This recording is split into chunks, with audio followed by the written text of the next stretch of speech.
వినాశకాలే విపరీత బుద్ధి అన్నారు బీజేపీ నేత మాధవిలత. ఎవరైతే హిందూ దేవాలయాలను భ్రష్టు పట్టిస్తున్నారో వారికి దేవుడే సమాధానం చెప్తారని అన్నారు. లడ్డూ కల్తీ వ్యవహారంపై నిజానిజాలు బయటకు రావాల్సిందే అన్నారామె. చిలుకూరు బాలాజీ టెంపుల్లో తిరుమల లడ్డూ అపచారం సంప్రోక్షణ కార్యక్రమంలో హిందూ ధర్మ పరిరక్షణ సమితి ప్రతినిధులతో కలిసి పాల్గొన్నారు. దీనికి సంబంధించి మరింత సమాచారం మా ప్రతినిధి రాణా అందిస్తారు. జరిగిందనేసి కూడా దేశవ్యాప్తంగా పెద్ద ఎత్తున ఆందోళన చేసుకునే పరిస్థితి కనబడుతుంది. కొన్ని ఆలయాల్లో కూడా సంప్రోక్షణ కార్యక్రమాలు కూడా చేస్తున్నాం. ఇక్కడ చిలుకూరు బాలాజీ టెంపుల్ ఉన్నటువంటి ఆలయంలో సంప్రోక్షణ కార్యక్రమంలో పాల్గొన్నారు బీజేపీ నేత మాధవిలత గారు. ఏంటి మేడం, మీరు చూస్తున్నారు దేశవ్యాప్తంగా అనేక సిటీస్లో ఆందోళన చేస్తున్నారు. ముఖ్యంగా ఎందుకంటే హిందువులకు అత్యంత సెంటిమెంట్ అయినటువంటి లడ్డు గురించి. దాంతోపాటు ఈ మధ్య కాలంలో మీరు చూస్తున్నట్టు కామెంట్లు ముఖ్యంగా అదర్ పార్టీస్ నుంచి వచ్చినాయి. ఆ కామెంట్స్ మీరు ఎలా చూస్తారు? కర్మం ఇంకా పాపం ఇంకా పండలేదేమోలే నాయన, వాళ్ళకి వినాశకాలే విపరీత బుద్ధి. పాపం పూర్తిగా పండి భగవంతుడి పట్ల ఇట్లాంటి దుర్భాషలు మాట్లాడే వాళ్లకు తగిన సమాధానం జవాబు భగవంతుడే కాకుండా హిందువులందరము కూడా వాళ్ళకి చూపిస్తాం. స్వయంగా భగవంతుడి గంట కొట్టిందంటే అర్థం ఏంటంటే, ఈ రాజకీయ నాయకులు ఎవరెవరైతే హిందువు ధర్మ సంస్థాపనను హిందూ దేవాలయాలను ఇంత దౌర్జన్యంగా సర్వనాశనం చేయడానికి పూనుకున్నారో దానిని ఎవరెవరైతే సపోర్ట్ చేస్తూ మాట్లాడుతున్నారో వాళ్ళందరికీ ఇదే సవాల్.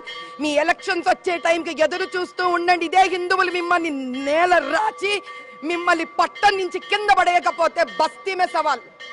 వైవి సుబ్బారెడ్డి గతంలో టీటీడీ చైర్మన్గా పనిచేసినప్పుడు కొన్ని కామెంట్లు చేస్తారు. మొన్న కూడా కావాలనే బీజేపీ టీడీపీ రాజకీయంగా కూడా ఇది వాడుకుంటుంది, అక్కడ ఏమీ జరగలేదని ఆయన అంటున్నారు.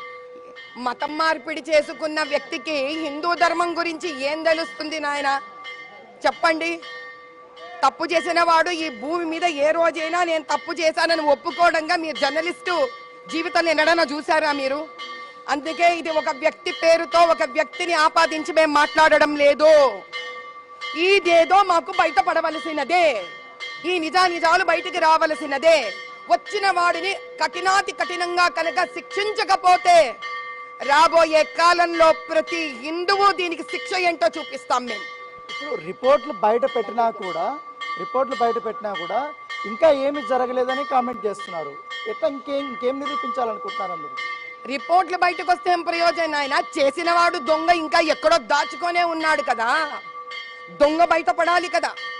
అన్ని నిరూపణలతోటి ప్రూఫ్స్ తోటి దొంగ బయట పడవలసినదే. అటువంటి దొంగకి కఠోరమైన శిక్ష పడవలసిందే. 152 యాక్ట్ ఎండోమెంట్ కింద ఇది ఇప్పుడు ఇంకా మా హయాము రావలసిందే. ఆర్టికల్ 26 మళ్ళీ రీడిఫైన్ అవ్వవలసిందే. మాజీ ముఖ్యమంత్రి అన్నారు టీటీడీ బోర్డులో మొత్తం బీజేపీకి సంబంధించిన వాళ్ళు ఉన్నారు గతంలో, వాళ్ళు ఎప్పుడు ఎందుకు అపోజ్ చేయలేదని, దీనిపైన ఎంక్వైరీ చేయాలని ప్రధానమంత్రికి లేఖ రాశారు. దీనిపైన మీ స్పందన ఏంటి?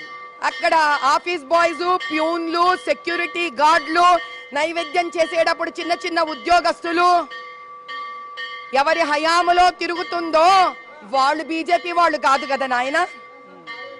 వాళ్ళు బీజేపీ వాళ్ళు కానప్పుడు ఎన్న దొంగతనాలన్నా చెయ్యొచ్చు ఇక్కడ. సో ఇది మాధవలత గారు చెప్తున్నటువంటి పరిస్థితి కాబట్టి ఖచ్చితంగా కూడా దీనిపైన ఎంక్వైరీ చేసి కఠినంగా శిక్షించాలనేసి కూడా ఆమె చెప్తున్నారు. అందుకే బాలాజీ టెంపుల్లో ఇవాళ సంప్రోక్షణ కార్యక్రమాన్ని ఏర్పాటు చేసినటువంటి పరిస్థితి కనపడుతుంది.